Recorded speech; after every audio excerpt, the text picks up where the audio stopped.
আচ্ছা কোনছে আল্লাহ বড় না মানুষ বড়? ধরো গাদা, তুই কার হাতে কার জোড়া দেশ? কুড়ায় আল্লাহ আর কুড়ায় মানুষ। যেটা কবার কইছে ওইটা কন। আল্লাহ বড় না মানুষ বড়? আল্লাহ তো বড়। আল্লাহ বড়, তাহলে আল্লাহর কথা না হইনা মানুষের কথা শুনেন কে? তুই কি কইতাছস? কি আর আল্লাহর কথা মানে না মানুষের কথা মানে? হ্যাঁ, কি আর মানুষের কথা শুনেন তাই না?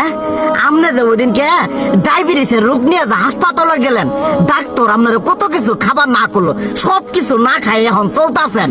তাহলে আল্লাহ যে আপনারা কইছে যে হারাম খাবার না, সুদ খাবার না, কই আপনি তো কাম কাজ বাদ দিয়ে এলাকার আমাদের টাকা পয়সা না গায়ে খালি ওইলে দিয়েই খান, নিজেরা টেও হালাল ভাবে কামাই করেন না, ওই সুদ তো না কটা টিয়া করে লাভ আহে ওইলে দিয়ে দিয়ে চলেন আর পেট বড় বানাইছেন।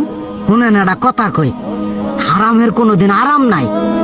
হালাল পথে রুজি রোজগার করেন, প্রয়োজনে এড়া বেলা কম খায়েন, তাও শরীর পিণ্ডও ভালো থাকবো, কোনো রোগ বেদও হবো না, আরামও পাবেন, আল্লাহও খুশি থাকবো। তুই আমার এইভাবে বুঝাবি আগে কইলি না কে? আসলে এই বিষয়টা তো আমি কখনো মাথায় এইভাবে নেই যে আমাদের কখনো ডাক্তার নিষেধ করলে ঠিকই আমরা নিষেধ মানি, কিন্তু উপর আল্লাহ যে কত কিছু নিষেধ করে দিয়ে সেটা মানি না।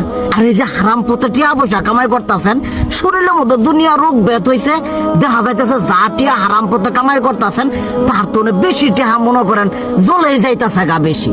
আজকের পর থেকে আমি আর এই হারাম সুদ খামো না, আমি হালাল পথে চলবো, হালাল টাকা পয়সা ইনকাম করবো।